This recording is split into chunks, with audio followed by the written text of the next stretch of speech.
Rod, lugal ba sa iyong loob ang iyong magmarito upang makisang dibdib na muli si Nanay Pili na inyong minahal at inaglingkuran matapos ang 50 taon? Minamahal ng Tatay Rod at Nanay Pili, kayo ba ay patuloy na nangangako na patuloy ninyong aarugahin, uulitin, susuportahan, at patuloy na bibigyan ng mga halimbawa at payo ang inyong mga anak ay pinaglago sa inyo, kasama na rin ang inyong mga ako?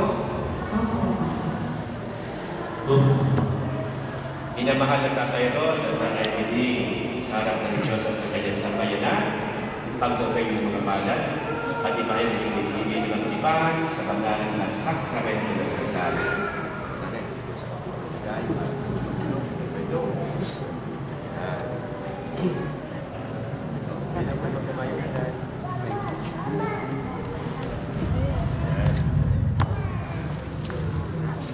Okay na po yan.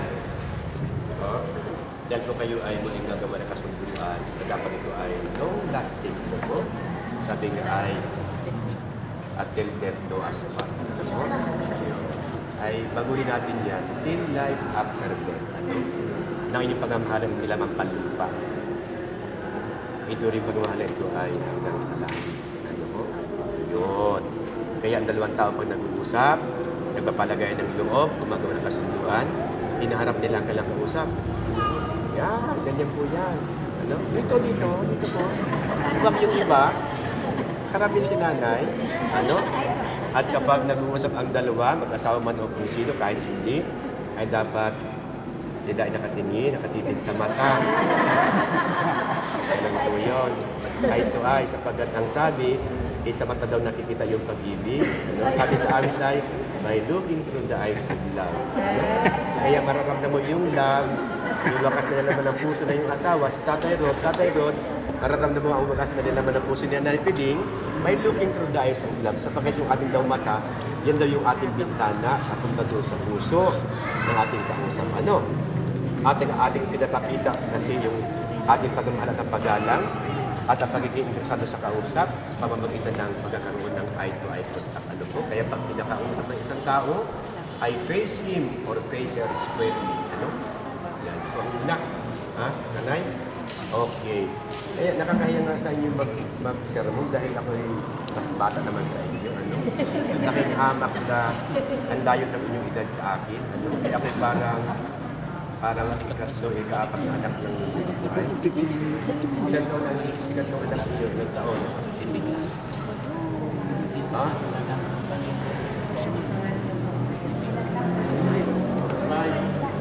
So, ako sa pangatlo ay? Ano ko?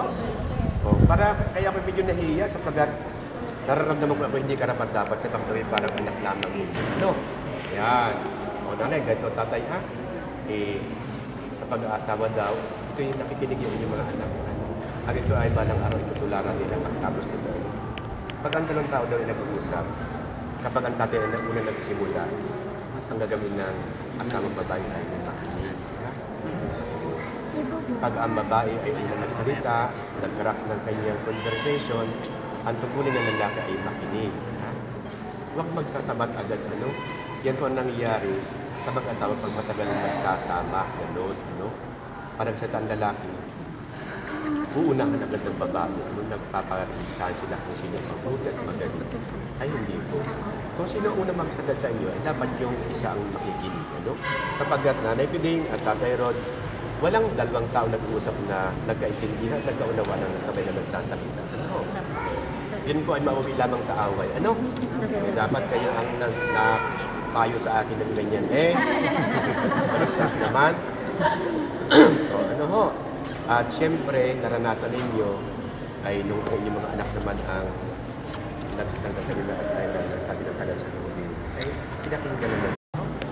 Kaya, kayo mag-asawa, hindi naman kayo magbigay ng isang magandang halimbawa. Kung anak na paano makinig at igalang ang damdamin at sinasabi ko sa hindi sa pamamagitan ng pagbibigay ng halimbawa. So, ano po din na? Iyak talaga. Okay, ha? Okay. At syempre, yun, Yun daw kung ganda ng pakisama ng mag-asawa. Ano? Yung kanilang pagkilala sa isa't isa at yung pagyaman ng kanilang relasyon ay depende daw po yan sa kalidad ng kanilang usapan. Ano po? Kung ang pinag-usapan ng mag-asawa ay yung sarili ng buhay, yung kailang magiging pinabukasan, yung kailang mga plano, yung tungkol sa bawat isa sa sarili. Yan daw, nagiging maganda, mayabang yung ating pag-asama. Ay kung daw ating pinag-uusapan ay yung buhay na may buhay, ay wala po itong magandang ibibigay sa atin. Ano? Kaya ang kalidad ng ating pag-asama ay nasusukat kung ano ang topic, ang paksa na ating pinag-uusapan.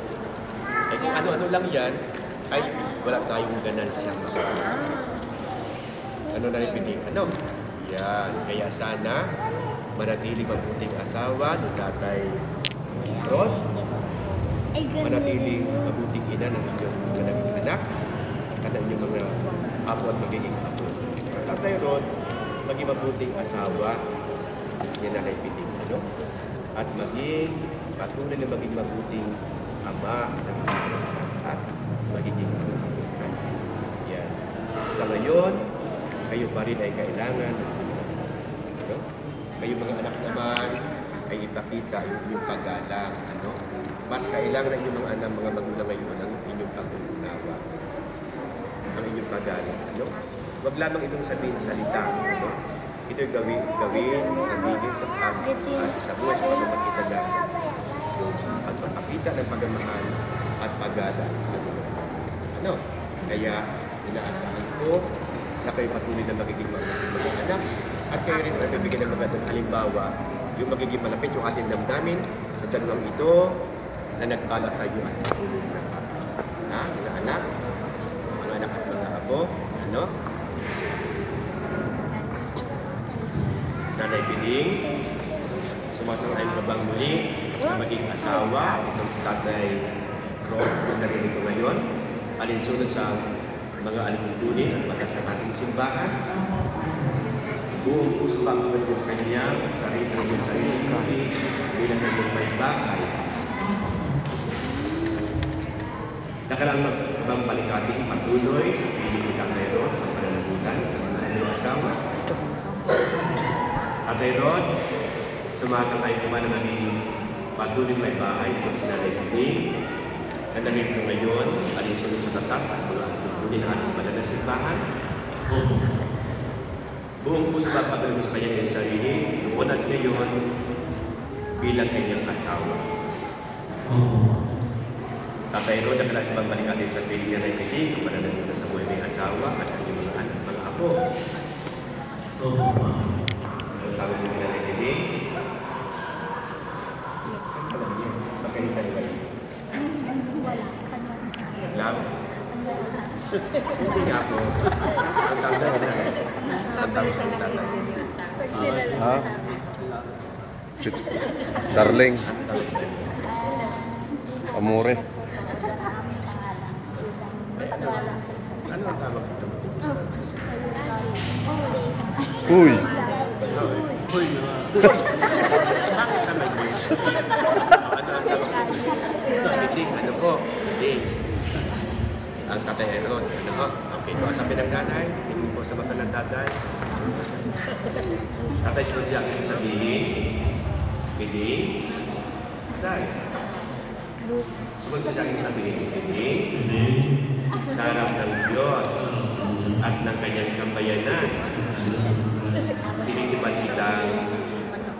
Tinitipan kitang maging aking may bahay sa loob ng 50 taon, sa hirap at ginhawa, sa tusa at biyaya.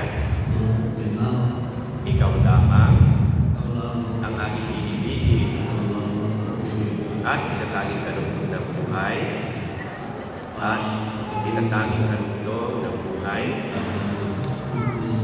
ngayon at kailanman. Amen.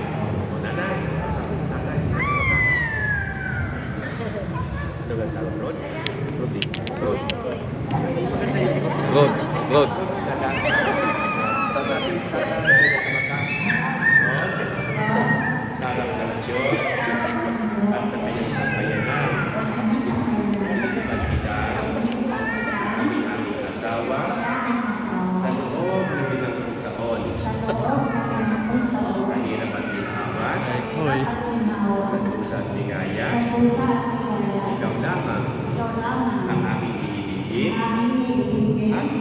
hanggang unang buhay, ngayon at kailanman. Amen. Bilang pagpatunay ng simbahan, muli kong pinag-iiban pinapaspasan ang panutaling puso na iyong pinag-iban sa ngalan ng Ama ng Anak at ng Espiritu Santo. Amen.